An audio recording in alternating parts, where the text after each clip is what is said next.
தங்கத்தின் விலை ஒரே நாளில் 2 முறை உயர்ந்திருப்பதால் நடுத்தர மக்கள் அதிர்ச்சி அடைந்திருக்கின்றனர். சென்னையில் 22 கேரட் ஆபரண தங்கத்தின் விலை சவரனுக்கு 1480 ரூபாய் உயர்ந்து 67,280 ரூபாய்க்கும், கிராம் 185 ரூபாய் உயர்ந்து 8,410 ரூபாய்க்கும் விற்பனை செய்யப்பட்டது.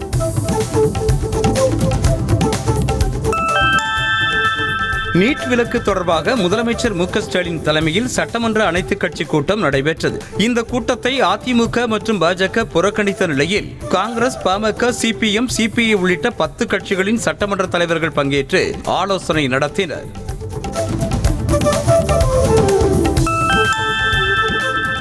நீட் தேர்வு விலக்கு மசோதாவை குடியரசுத் தலைவருக்கு அனுப்பாமல் ஆளுநர் RN ரவி அரசியல் செய்ததாக முதலமைச்சர் மு க ஸ்டாலின் குற்றம் சாட்டினார். சென்னையில் நடைபெற்ற அனைத்துக் கட்சி கூட்டத்தில் பேசிய அவர், சட்ட போராட்டத்தை தொடர்ந்தால் நீட் நுழைவுத் தேர்வில் விலக்கு பெற முடியும் என நம்பிக்கை தெரிவித்தார்.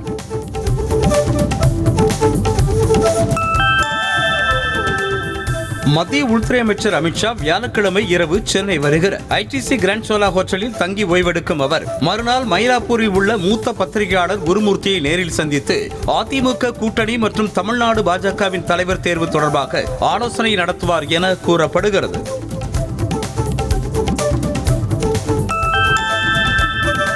கோவை மாவட்ட மலைப்பகுதிகள், நீலகிரி, தேனி மற்றும் தென்காசி மாவட்டங்களில் வியாழக்கிழமை கனமழைக்கு வாய்ப்புள்ளதாக சென்னை வானிலை ஆய்வு மையம் எச்சரித்துள்ளது. அதேபோல் 11ஆம் தேதி தொடங்கி 15ஆம் தேதி வரை தமிழகத்தில் ஓரிரு இடங்களில் லேசானது முதல் மிதமான மழை பெய்யக்கூடும் எனவும் வானிலை மையம் கணித்துள்ளது.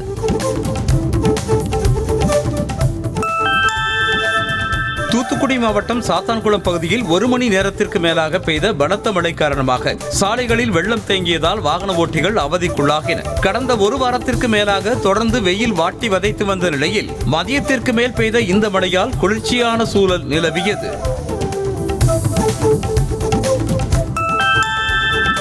தமிழகத்தில் அதிகபட்ச வெப்பநிலை இயல்பை விட 2 முதல் 3 டிகிரி செல்சியஸ் வரை படிப்படியாக உயரக்கூடும் என வானிலை மையம் கணித்துள்ளது. வரும் நாட்களில் அதிக வெப்பநிலையும் அதிக ஈரப்பதமும் இருக்கும் என்பதால் தமிழகத்தில் ஓரிரு பகுதிகளில் அசௌகரியம் ஏற்படலாம் என்றும் வானிலை மையம் எச்சரித்துள்ளது.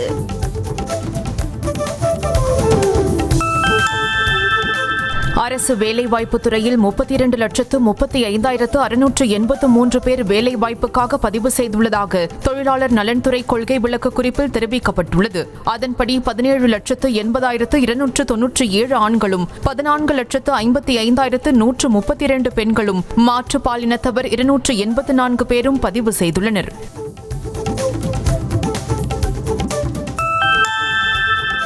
அமலாக்கத்துறை சட்டத்தை மதிக்காமல் தங்களது விருப்பத்திற்கு செயல்படக்கூடாது என சென்னை உயர்நீதிமன்றத்தில் டாஸ்மாக் நிறுவனம் சார்பில் வாதிடப்பட்டது. அமலாக்கத்துறை ரெய்ட் சட்டவிரோதம் என அறிவிக்க கோரிய வழக்கு விசாரணையின் போது சோதனை சமயத்தில் ரகசியம் என கூறி எந்த விவரங்களையும் தர மறுத்த அமலாக்கத்துறை ரெய்ட் முடிந்த பிறகு அறிக்கை வெளியிட்டதன் நோக்கம் என்ன என கேள்வி முன்வைக்கப்பட்டது.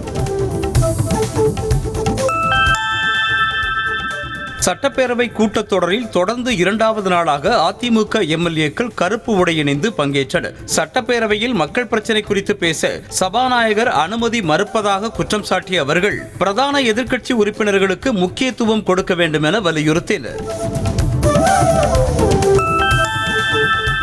நீட் எதிர்ப்பு என்ற பெயரில் சுயநல நாடகம் நடத்தி முதலமைச்சர் மு க ஸ்டாலின் மக்களை ஏமாற்றிக் கொண்டிருப்பதாக பாஜக மாநில தலைவர் அண்ணாமலை விமர்சித்துள்ளார். சுயநல நாடகம் போதும், இனியாவது நாடகங்களை நிறுத்திவிட்டு தமிழக மாணவர்களை நிம்மதியாக படிக்க விடுங்கள் என்று அவர் வலியுறுத்தியுள்ளார். சட்டவிரோதமாக பண பரிவர்த்தனை வழக்கில் அமைச்சர் செந்தில் பாலாஜியின் சகோதரர் அசோக் குமார் சென்னை முதன்மை அமர்வு நீதிமன்றத்தில் ஆஜராகினார். 2 ஆண்டுகளுக்கு மேலாக யார் கண்ணிலும் படாமல் தலைமறைவாக இருந்தவர் நீதிமன்றத்தில் ஆஜரான நிலையில் வழக்கின் விசாரணை வரும் 25ஆம் தேதிக்கு ஒத்திவைக்கப்பட்டது. கடந்த 2021ஆம் ஆண்டு திருநாகேஸ்வரம் கோவில் குடமுழுக்கு விழாவுக்கான நிதியில் முறைகேடு நடந்ததாக எழுந்த புகாரை CBCID விசாரிக்க உயர்நீதிமன்ற மதுரை கிளை உத்தரவிட்டுள்ளது. இந்த வழக்கின் விசாரணையை நீதிமன்றம் தொடர்ந்து கண்காணிக்கும் என்ற நீதிபதி புகழேந்தி விசாரணையை வரும் 30ஆம் தேதிக்கு ஒத்திவைத்தார்.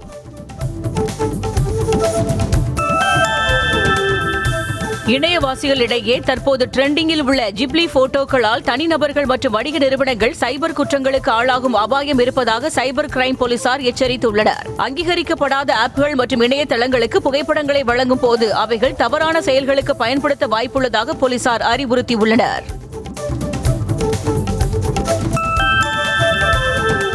வங்கிகளுக்கு வழங்கும் குறுகிய கால கடன்களுக்கான ரெப்போ வட்டி விகிதத்தில் 25 அடிப்படை புள்ளிகளை குறைத்து 6% ரிசர்வ் வங்கி அறிவித்துள்ளது. இந்த ஆண்டில் இரண்டாவது முறையாக ரெப்போ வட்டி விகிதம் குறைக்கப்பட்டுள்ளது. 5 ஆண்டுகளுக்கு பிறகு கடந்த பிப்ரவரி மாதம் 6.5% இருந்த ரெப்போ வட்டி 6.25% குறைக்கப்பட்டது.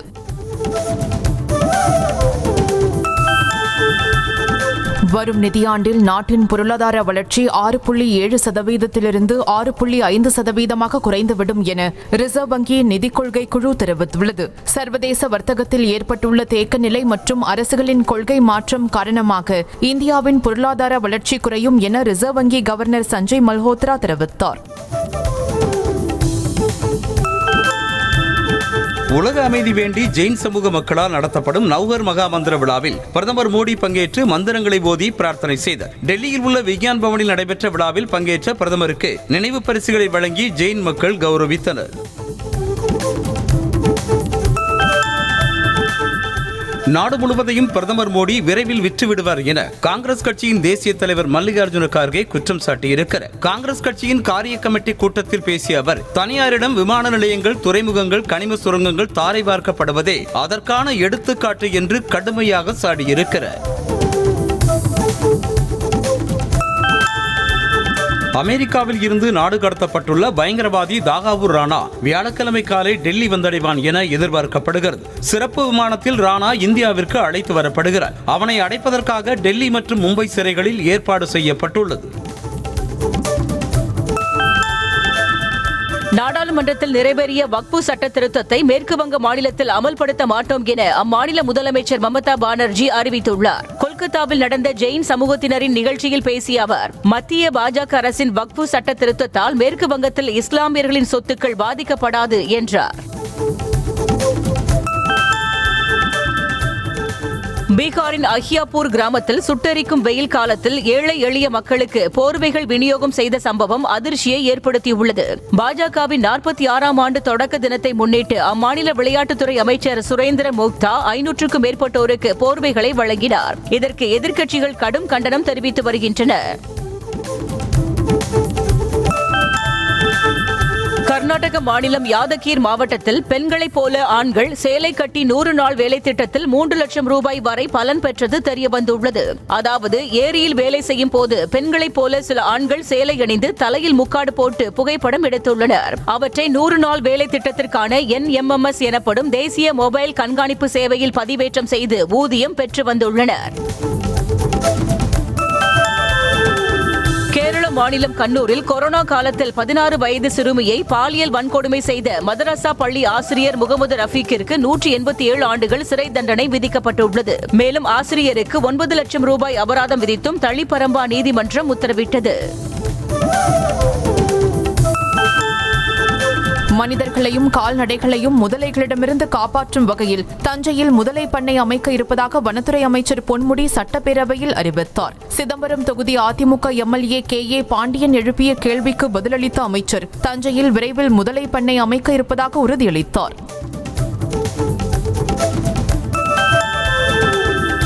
இந்து சமய அறநிலையத்துறை திருக்கோயில்களில் பணிபுரிந்து வந்தபோது உயிரிழந்த 27 பணியாளர்களின் குடும்பத்தினருக்கு குடும்ப நல நிதியை அமைச்சர் சேகர் பாபு வழங்கினார். சென்னை நுங்கம்பாக்கத்தில் நடைபெற்ற நிகழ்ச்சியில் 27 பணியாளர்களின் குடும்பத்தினருக்கு குடும்ப நல நிதியாக தலா 3 லட்சம் ரூபாய்க்கான காசோலையை வழங்கினார்.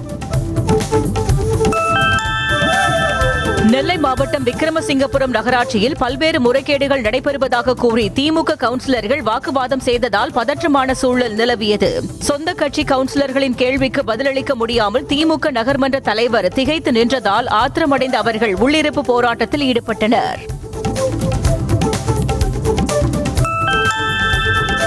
இனி சாலைகளில் பொதுக்கூட்டங்களுக்கு ஏற்பாடு செய்யக்கூடாது என ஆரணி திமுக MP தரணிவேந்தன் பொதுக்கூட்ட மேடையில் நிர்வாகிகளிடம் கடிந்து கொண்டார். சாலையில் ஏற்பாடு செய்யப்பட்டிருந்த நிகழ்ச்சியால் குறுகிய சாலை வழியாக சென்ற தனியார் பேருந்து பள்ளத்தில் மாட்டிக்கொண்டது. இதனை கண்ட ஆரணி திமுக MP நிர்வாகிகளை கண்டித்தார்.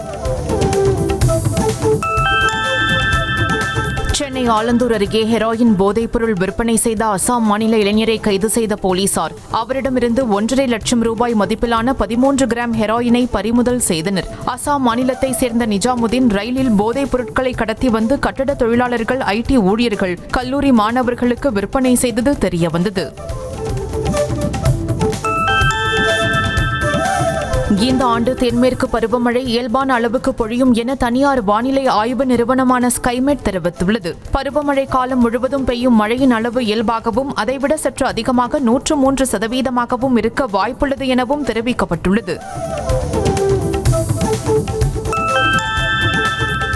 சமரச தீர்வு தினத்தை முன்னிட்டு சென்னை உயர்நீதிமன்றத்தில் தமிழ்நாடு சமரச தீர்வு மையத்தின் சார்பில் விழிப்புணர்வு நிகழ்ச்சி நடைபெற்றது. இதில் உயர்நீதிமன்ற நீதிபதிகள் S.S. சுந்தர், G.K. இளந்திரையன், வரத சக்கரவர்த்தி உள்ளிட்டோர் கலந்து கொண்டு வழக்குகளில் எளிதில் தீர்வு காண சமரச தீர்வு மையத்தினை எப்படி பயன்படுத்திக் கொள்வது என்பது குறித்து மக்களிடம் எடுத்துரைத்தனர்.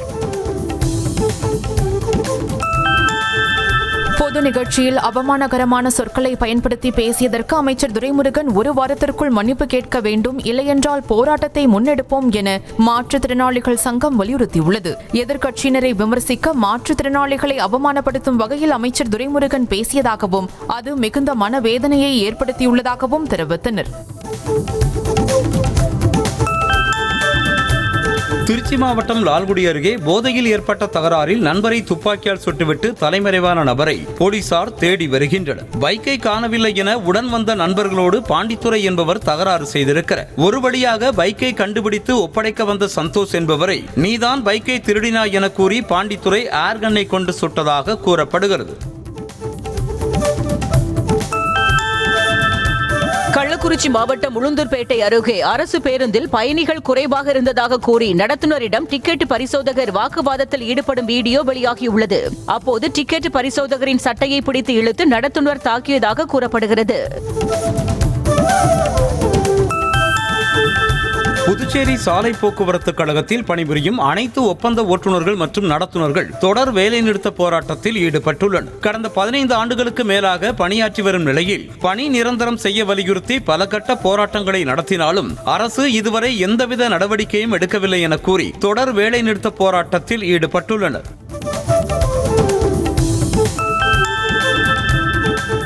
மதுரை அவனியாபுரத்தில் பைக் மீது மோதாமல் இருக்க ஓட்டுநர் பேருந்தை திருப்பிய போது பேருந்து தரைப்பாலத்தின் மீது மோதியதில் 10க்கும் மேற்பட்ட பயணிகள் காயமடைந்தனர். மேலும் அருகிலிருந்த கூட்டு குடிநீர் குழாயில் உடைப்பு ஏற்பட்டு நீர் வீணானது. தகவலறிந்து வந்த காவல்துறையினர் போக்குவரத்தை சீர் செய்து பேருந்தை மீட்க நடவடிக்கை மேற்கொண்டனர். புதுக்கோட்டை மாவட்டம் மலையூரில் உள்ள டாஸ்மாக் கடையை அகற்ற கோரி அப்பகுதி மக்கள் மாவட்ட ஆட்சியரிடம் மனு அளித்தனர். கடந்த வாரம் டாஸ்மாக் கடை முன்பு ஒருவர் வெட்டி கொலை செய்யப்பட்ட நிலையில் அரசு பள்ளிக்கு அருகிலேயே செயல்பட்டு வரும் கடையால் மாணவ மாணவிகளுக்கு அச்சுறுத்தல் இருப்பதாக கிராம மக்கள் தெரிவித்தனர்.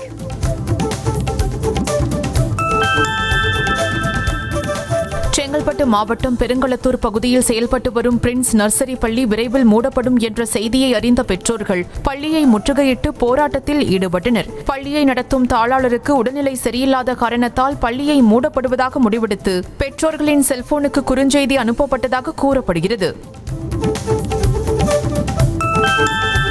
திருப்பூரில் பாதாள சாக்கடை குழாயில் உடைப்பு ஏற்பட்டு கழிவு நீர் சாலையில் வழிந்தோடியதால் மக்கள் அவதியடைந்தனர். மாநகராட்சிக்குட்பட்ட பகுதிகளில் பாதாள சாக்கடை குழாய்கள் அமைத்து கழிவு நீர் 3 சுத்திகரிப்பு நிலையங்களுக்கு அனுப்பப்பட்டு வருகிறது. இந்நிலையில் பொம்மநாயக்கன் பாளையம் பகுதியில் உள்ள பிரதான கழிவுநீர் குழாயில் உடைப்பு ஏற்பட்டுள்ளது. சென்னை செங்குன்றம் அருகே போதை ஆசாமி கத்தியை காட்டி மிரட்டி 76 வயதான மூதாட்டியை பாலியல் வன்கொடுமை செய்த சம்பவம் அதிர்ச்சியை ஏற்படுத்தியுள்ளது. மகன் இரவு நேரத்தில் வேலைக்கு சென்ற நிலையில் மூதாட்டி வீட்டில் தனியாக இருந்தபோது வீட்டிற்குள் நுழைந்த போதை ஆசாமி கத்தியை காட்டி மிரட்டி பாலியல் வன்கொடுமை செய்ததாக கூறப்படுகிறது.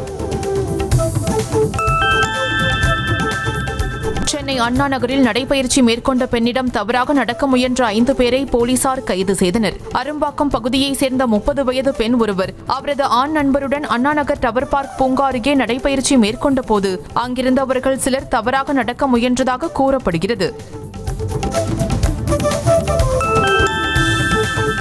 திண்டுக்கல் திண்டுக்கல் மாவட்டம் பழனி அருகே குடும்ப தகராறு காரணமாக மாமனாரை அடித்து கொலை செய்துவிட்டு தப்பி சென்ற மருமகனை போலீசார் கைது செய்தனர். இருவருக்கும் இடையே அடிக்கடி தகராறு ஏற்பட்டு வந்த நிலையில் மருமகன் அன்பரசன் அடித்ததில் படுகாயமடைந்த செல்வம் பழனி அரசு மருத்துவமனையில் சிகிச்சை பலனின்றி உயிரிழந்தார். சென்னை ராயபுரத்தில் தனது வீட்டை மருமகள் அபகரித்துக் கொண்டதாக மாமனார் காவல் நிலையத்தில் புகார் அளித்தார். ஸ்ரீதர் என்பவரின் மகன் வெளிநாட்டில் வேலை செய்து வருவதாக கூறப்படும் நிலையில் மருமகள் திவ்யா ஸ்ரீதரின் வீட்டிற்குள் அத்துமீறி உள்ளே நுழைந்து அபகரித்துக் கொண்டதாக அவர் ராயபுரம் காவல் நிலையத்தில் கண்ணீர் மல்க புகார் அளித்துள்ளார்.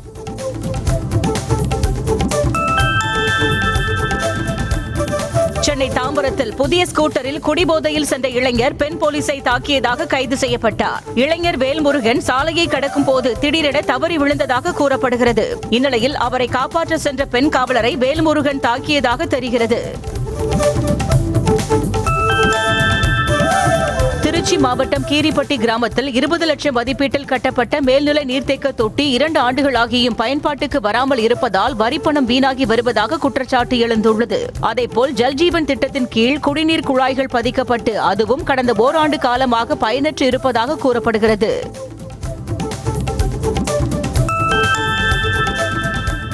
திருச்சி மாவட்டம் துவரங்குறிச்சி அருகே வயதான தம்பதியை கயிற்றால் கட்டி போட்டு வீட்டில் இருந்த 15 சவரன் தங்க நகைகளை கொள்ளையடித்து சென்ற சம்பவம் பரபரப்பை ஏற்படுத்தியுள்ளது. இது தொடர்பாக போலீசார் வழக்கு பதிவு செய்து அங்கு பதிவான சிசிடிவி காட்சியை கொண்டு கொள்ளையர்களை தேடி வருகின்றனர்.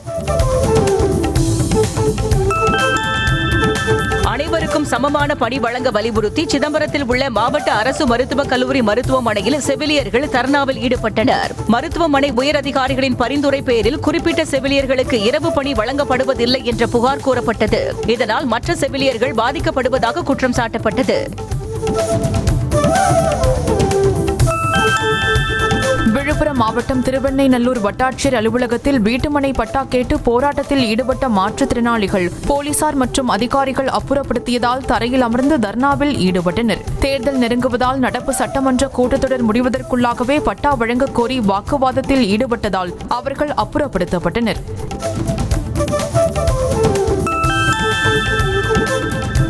சென்னை கொடுங்கையூரில் தனது மனைவியோடு செல்போனில் நெருக்கமாக பேசி வந்த மேலாளரை கத்தியால் குத்தி கொலை செய்ய முயன்ற வடமாநில கட்டிட தொழிலாளியை போலீசார் கைது செய்தனர். கட்டட வேலைக்காக சென்னைக்கு வந்த சாண்டு என்பவர் மேற்கு வங்கத்தில் உள்ள தனது மனைவியிடம் மேலாளர் சாகி செல்போனில் பேசி வந்ததாக சந்தேகமடைந்து கத்தியால் குத்தியதாக கூறப்படுகிறது. ராணிப்பேட்டை மாவட்டம் வாலாஜாபேட்டை அருகே உரிய அனுமதியின்றி 10 நாட்களுக்கு மேலாக ஏரியில் மணல் அள்ளிய வாகனங்களை சிறைப்பிடித்து அப்பகுதி மக்கள் போராட்டத்தில் ஈடுபட்டனர். அரசு அதிகாரிகளின் உதவியோடு சட்டவிரோதமாக மணல் அள்ளப்படுவதாக புகார் தெரிவித்த அவர்கள் உரிய நடவடிக்கை எடுக்க வேண்டும் என வலியுறுத்தினர். அரசுமுறை பயணமாக ஸ்லோவாக்கியா நாட்டிற்கு சென்ற குடியரசுத் தலைவர் திரௌபதி முர்முவுக்கு உற்சாக வரவேற்பு கொடுக்கப்பட்டது. தலைநகர் பிராடிஸ்லாவாவில் உள்ள அதிபர் மாளிகையில் குடியரசுத் தலைவருக்கு ராணுவ மரியாதை வழங்கப்பட்டது. இதனையடுத்து இரு நாடுகளிடையே பல புரிந்துணர்வு ஒப்பந்தங்கள் கையெழுத்தாகின. மே மாதம் 1ஆம் தேதி மாஸ்கோவில் நடக்கவுள்ள வெற்றி தின கொண்டாட்டங்களில் பங்கேற்க வருமாறு பிரதமர் மோடிக்கு ரஷ்ய அரசின் சார்பில் அழைப்பு விடுக்கப்பட்டுள்ளது. 2ஆம் உலகப் போரில் நாஜியாக்களின் ஜெர்மனியை ரஷ்யா தோற்கடித்த தினம் ரஷ்யாவில் வெற்றி தினமாக கொண்டாடப்படுகிறது. இந்திய குத்துச்சண்டை ஜாம்பவான் மேரிகோம் தனது கணவர் கருங் ஆன்கோலரை பிரிந்து வாழ்வதாக கூறப்படும் நிலையில் அவர் விவாகரத்து செய்ய உள்ளதாகவும் தகவல் வெளியாகியுள்ளது. 2022ஆம் ஆண்டில் நடைபெற்ற மணிப்பூர் சட்டமன்ற தேர்தலில் போட்டியிட்ட மேரிகோம் கணவர் 2 கோடி ரூபாய் வரை செலவு செய்தும் தோல்வியடைந்தார். இதனால் ஏற்பட்ட நிதி இழப்பால் இத்தம்பதிக்குள் கருத்து வேறுபாடுகள் அதிகரித்ததாக கூறப்படுகிறது. குட் பேட் அக்லி திரைப்படம் வியாழக்கிழமை வெளியாகவிருக்கும் நிலையில் மதுரை பழங்கானத்தம் பகுதியில் உள்ள APR ஜெயம் திரையரங்கிற்கு முன்பாக நடிகர் அஜித்துக்கு 30 அடி உயரத்தில் பிரம்மாண்ட கட் அவுட் நிறுவப்பட்டுள்ளது. அதற்கு ரசிகர்கள் பாலாபிஷேகம் செய்து கொண்டாடினர்.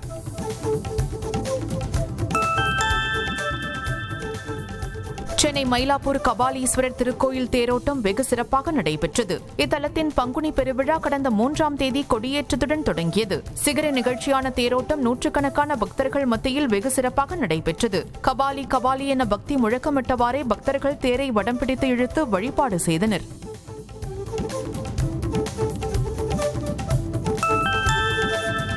தேனி மாவட்டம் கோவிந்தன்பட்டி அருள்மிகு காளியம்மன் ஆலய பங்குனி திருவிழா வெகு விமர்சையாக நடைபெற்றது. விழாவை ஒட்டி சிறப்பு மலர் அலங்காரத்தில் எழுந்தருளிய அம்மனுக்கு சிறப்பு அபிஷேகம் மற்றும் ஆராதனை நடைபெற்றது. ஆடல் பாடல் என மேளதாளம் முழங்கிட பக்தர்களால் ஊர்வலமாக எடுத்து செல்லப்பட்ட முளைப்பாரிகள் முல்லைப் பெரியாற்றில் கரைக்கப்பட்டன.